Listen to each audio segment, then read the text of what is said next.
I can't wait. More power to us. Book 1, Mad Habits Chronicles, coming summer 2024. Look out for it. Peace. What's up, my people? How y'all doing? I wanted to do this quick video to talk to you today about this whole pre-order campaign for the book. So basically, I've been working on this project for a few years now. Feels like forever, to be honest, but this is my life's work, so good things take time, but they also take resources. And I've invested everything I have in this project, my time, my money, my energy, and now I'm this close to being ready to releasing it to the public. But the truth is, I need your help. Why? Because I want to know exactly how many books I should print for the first run. Plus, I want to make sure that people are looking out for it. Now, you know the saying, build it and they will come. So that's what I've been doing. I've been working on this project for years, as I said. But most importantly, I've done everything by myself. This normally takes whole teams and budgets, and the truth being, whether it's in music business, whether it's in publishing or video, people are looking at the follower count, right? How many followers you have, how many likes you have and comments, do you get traction? I wasn't gonna be waiting around for a publisher to get a chance to read my story, hoping that I might get that phone call. I'm a self-starter, and so I prefer to do things my way, basically. Maybe it's fear of rejection somewhere in there, or maybe it's arrogance, thinking that I could just do this by myself and that I don't need the professionals.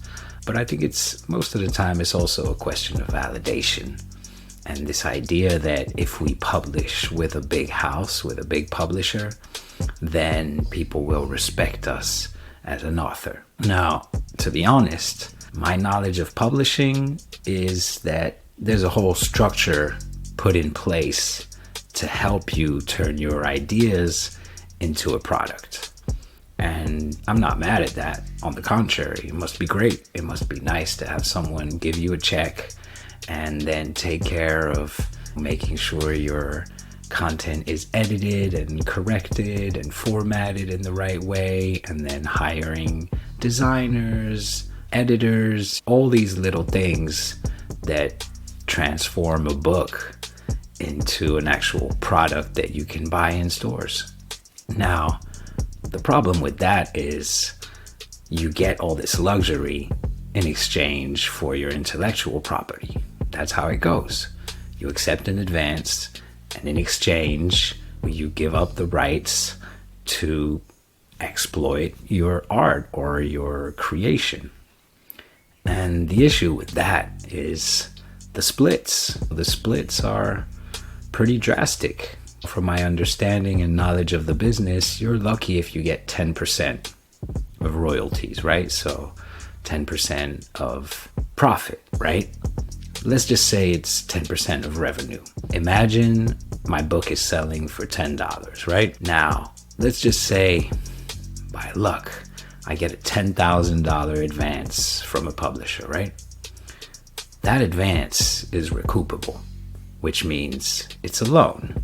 I need to pay back that advance, and it's paid back on my royalties. Now, as I said, if you're lucky, you might get 10% of royalties, right? The problem with that, if we break it down, is 10% of $10 is $1, right? So before I get a single dime from my work and my intellectual property, I need to sell 10,000 books, right?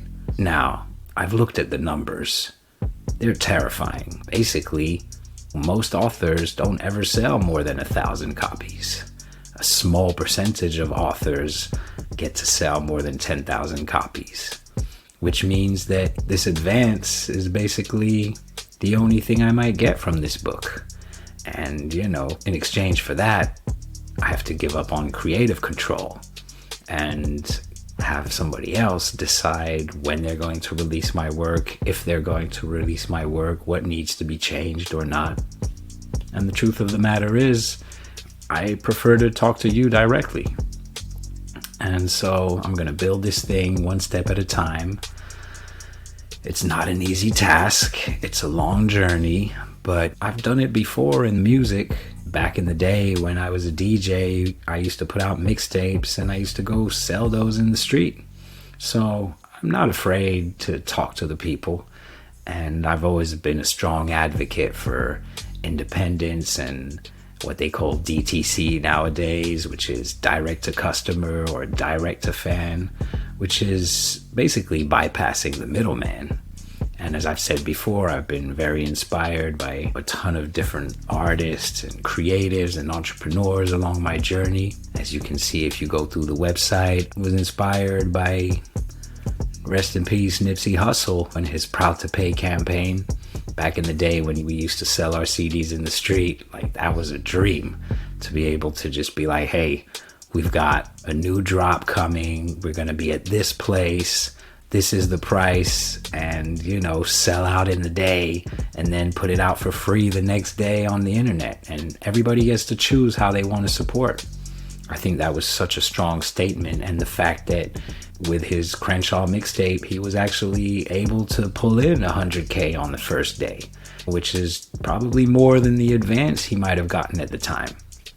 So it was definitely a strategic move, and it was very inspiring to me back in the day. And so, as I said, then I got into startups and tech and got a chance to participate in some successful crowdfunding campaigns, as well as some failures. So I know how that feels as well. And I know what it takes to bring a campaign to that level. And finally, through my experience with events, there's something about the interaction you have with somebody and giving them some keys and some realizations to find out and know that it's possible that you can do that too. There's so much strength in giving back. And, that's my why. That's what keeps me focused when I start doubting about this project. Just thinking, man, I need to get out of my head and do it for the people, because I'm hoping that my vulnerability and my story can maybe inspire you to get started or motivate you on your way when it gets hard, because it's going to, that's for sure. And then, as I said, I want to share some tools that helped me along the way, hoping that maybe it can help you as well. Finally, I was inspired lately by a man I had the pleasure to meet a few times and get to see rise to star status these days. And I think it's just the beginning. I'm talking about LaRussell from Vallejo in the Bay Area, who's been really such an inspiration in the way he's dropping his content and the strategy he has towards his fans and his projects. He's 29 years old and released 30-something albums. He does concerts in his backyard, and everything he does is what he calls priceless. So you make an offer, basically. If you go on the website, you'll be able to see that you can support in various ways. You can just buy the product as it is for market price, which I try to put low, so whatever it costs to produce, is what you can buy it for. You can also name your price. Certain products, are capped because there's actually a production cost to it, like a physical book. But apart from that, the ebook you can buy for as low as $1, just to show some support. And of course, if you feel like it, you can also give 100 or 1,000, whatever works for you. And then finally, I put in place what I call the Proud to Pay price, which is in honor of Nipsey Hussle and the whole TMC Foundation, just to tell people, hey, if every single one of you supports and is proud to pay, this is, what I deem to be a good price. So again, it's hard to tell how much something is worth, especially when it's a creative endeavor like this. But just know that your support means the world to me. Every time I see an order come in, it's gratitude and motivation to keep going and to make sure that I finish this book, because that's the whole thing, right? When you're a creative, it's really hard to decide when it's done, when it's ready. And I think that's why it's easier sometimes to count on an outside institution or somebody who's going to tell you, yeah, it's done, it's good, this is not good, etc., etc. So I'm taking a leap of faith. So far, so good. I want to thank you, everybody who's been supporting and dropping pre-orders. Really, it means the world to me. Keep going, spread the word, share this video, share the website, whatever you can do to support. And yeah, I can't wait. More power to us. Book 1, Mad Habits Chronicles, coming summer 2024. Look out for it, all right? Thank you so much for your attention, and till the next video. Peace.